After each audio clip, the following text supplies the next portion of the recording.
Assalamualaikum warahmatullahi wabarakatuh. Kami akan mempresentasikan materi hari ini, yaitu analisis klaster dan analisis korespondensi. Dengan saya Mita Rahayu, NPM 190143 dan Ajunur Cahya 210108. Yang pertama, langsung saja pengertian analisis klaster. Analisis klaster adalah teknik multivariat yang mempunyai tujuan utama untuk mengelompokkan objek-objek atau kasus berdasarkan karakteristik yang dimilikinya. Analisis klaster mengklasifikasi objek sehingga setiap objek yang memiliki sifat yang mirip atau paling dekat kesamaannya akan mengelompok ke dalam satu klaster atau kelompok yang sama. Klaster yang baik adalah klaster yang mempunyai satu, homogenitas atau kesamaan yang tinggi antar anggota dalam satu klaster atau within cluster. Yang kedua, heterogenitas atau perbedaan yang tinggi antar klaster yang satu dengan klaster yang lain atau between cluster.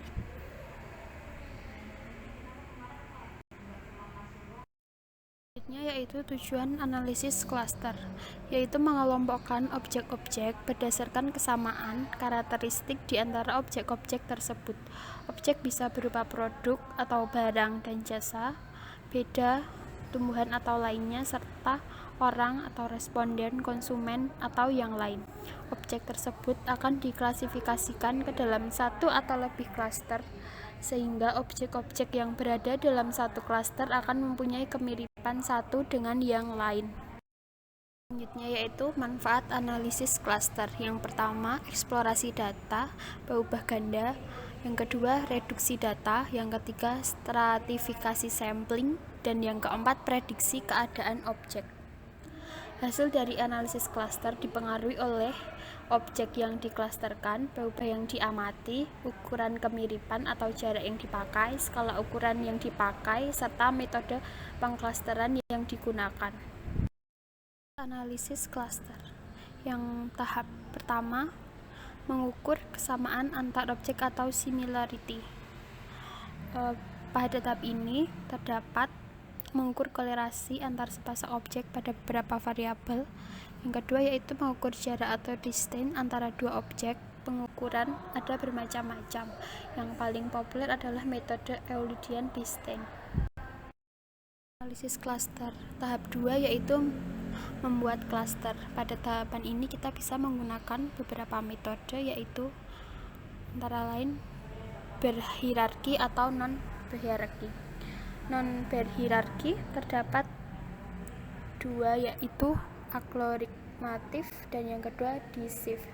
Algoritmatif terdapat single linkage atau Nash-Snakebot method, yang kedua complete linkage atau Futurist Snakebot method, yang ketiga average linkage, dan yang keempat Ward's error sum of square method.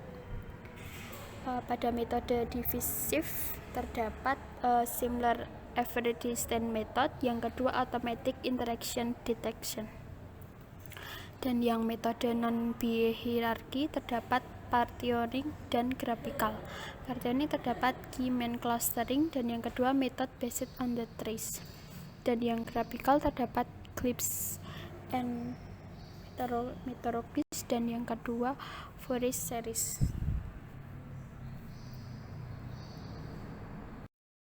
Interpretasi analisis klaster. Setelah klaster terbentuk dengan metode yang dipilih yang sudah dijelaskan pada tahap 2, langkah selanjutnya adalah melakukan interpretasi terhadap klaster yang terbentuk, yang pada intinya memberi nama spesifik untuk menggambarkan isi klaster. Misalnya kelompok konsumen yang memperhatikan lingkungan sekitar sebelum membeli sebuah rumah bisa dinamai dengan klaster lingkungan.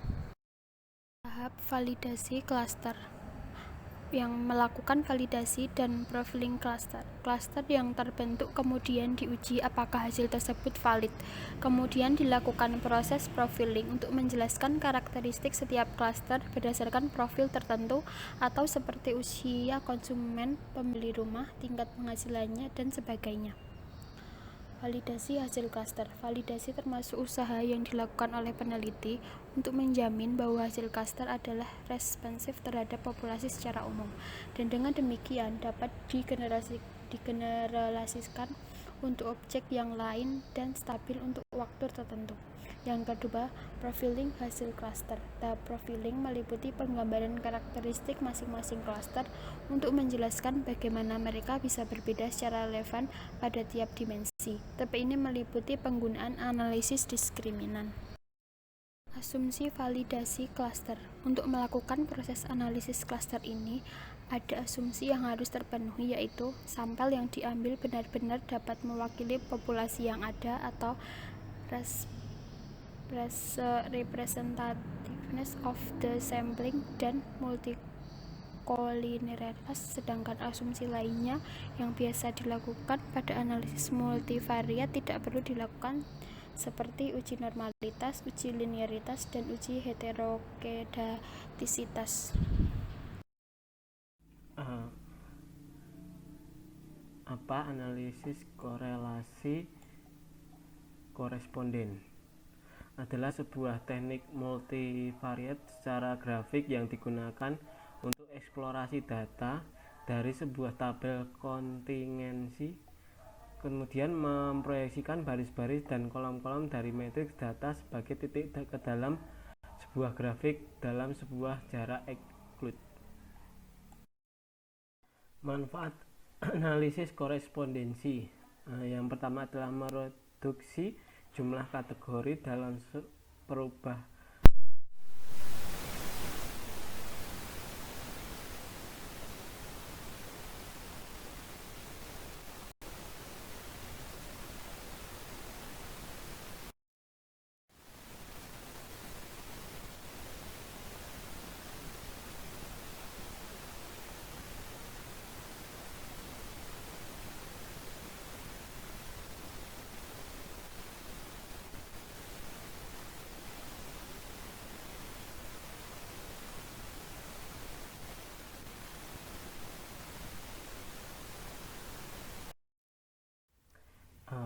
macam analisis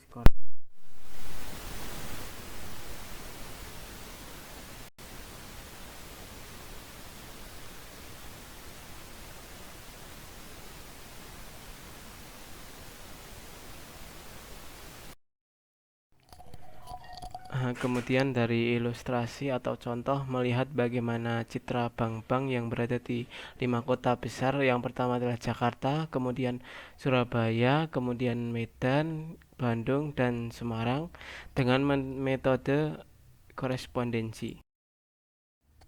Sumber data dari data ini, data primer hasil survei PT Marketing Research Indonesia atau MRI tentang citra masyarakat terhadap bank-bank di Indonesia pada bulan Januari 2010.